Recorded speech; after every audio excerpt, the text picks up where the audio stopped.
Tenho que dizer que essa decisão era esperada, né, Fábio? Não é de hoje que os ministros do TSE, do Supremo Tribunal Federal, comentam que, de alguma forma, o Telegram tem que se submeter às decisões da justiça brasileira.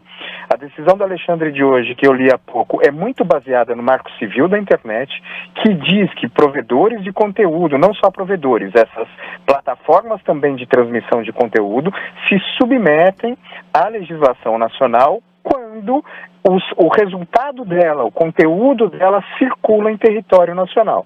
Como o Telegram não tem representação jurídica no Brasil, já era esperado que isso viesse em algum momento, veio hoje com essa decisão do Alexandre de Moraes.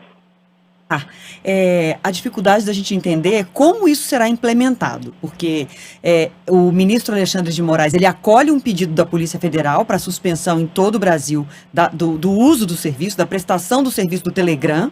Ele já tinha feito isso, só para que as pessoas peguem a linha do tempo, ele já tinha pedido a suspensão das contas de algumas pessoas ligadas ao presidente Jair Bolsonaro, ao Alan dos Santos, inclusive, que tem um pedido de prisão determinado, e há toda uma dificuldade, porque essas pessoas conseguem burlar e criar novas contas anonimamente e conseguir continuar usando o serviço. Como que se implementa uma decisão como essa, que tem a força de ser uma decisão jurídica do STF, mas a dificuldade tecnológica de ter certeza de que o serviço vai ser interrompido?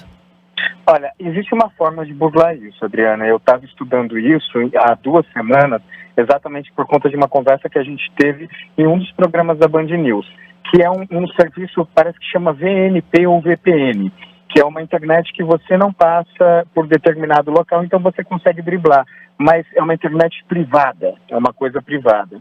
Mas pouca gente consegue fazer. Existe a possibilidade, mas quando se determina o bloqueio nacional, como já foi feito em algumas ocasiões com o WhatsApp, tecnicamente é possível fazer. Existem formas de burlar, mas aí o alcance é muito reduzido por essas formas de burlar.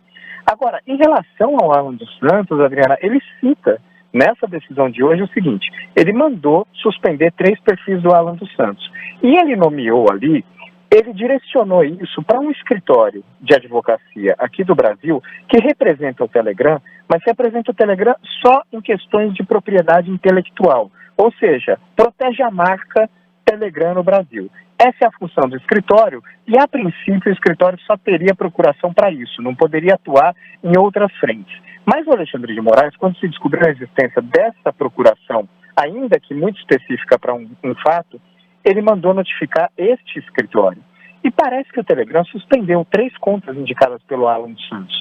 Mas a ordem não era só de suspender as contas, era indicar também quem criou as contas, e ele diz nessa decisão de hoje, e dizia na anterior, com nome, e-mail e CPF, suspender qualquer possibilidade de monetização dessas contas, e mais do que isso, informar o Supremo Tribunal Federal quanto essas contas já haviam sido arrecadadas, quanto de dinheiro essas contas do Alan dos Santos já tinha arrecadado, nesse período que ficaram funcionando. O Telegram não fez nada disso. Suspendeu, achou por isso mesmo, e aí veio esse pedido da Polícia Federal, e aí o ministro Alexandre de Moraes mandou suspender no país inteiro. Esse bloqueio total do Telegram no Brasil. Eu vou ler só um trechinho da decisão, abre aspas, do ministro Alexandre de Moraes: o desrespeito à legislação brasileira e o reiterado descumprimento de inúmeras decisões judiciais pelo Telegram, empresa que opera no território brasileiro sem indicar seu representante, inclusive emanadas do Supremo Tribunal Federal, é circunstância completamente incompatível com a ordem constitucional vigente, além de contrariar expressamente dispositivo legal, é o que afirma o ministro Alexandre de Moraes nessa decisão, que estipula também uma multa diária de R$100 mil em caso de descumprimento. E todo o contexto ao redor disso, Aidar, é justamente a preocupação de espalhar fake news, da contaminação, inclusive, do processo eleitoral desse ano com fake news, com informações sem qualquer, enfim, veracidade. Exatamente, essa é a preocupação principal, as eleições. Mas você percebe, Adriana, que nessa decisão do ministro Alexandre de Moraes, ele coloca também relatório da Polícia Federal dizendo que o Telegram está sendo usado, é um dos aplicativos mais usados, por pedófilos. Diz ainda, aí nessa mesma decisão, sobre prática de estelionato, sobre prática de promoção do nazismo, e tudo isso à margem da justiça brasileira, porque como você não consegue se comunicar com o aplicativo, você não consegue sequer criar instrumentos para tentar frear um pouco esse tipo de prática no aplicativo.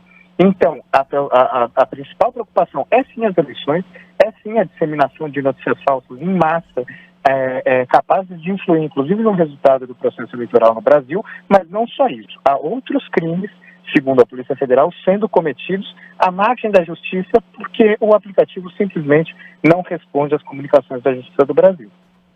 Esse assunto vai ser recorrente esse ano ainda, hein, Fábio? A gente vai voltar a falar. Queremos contar com a sua participação aqui, viu, Aidar?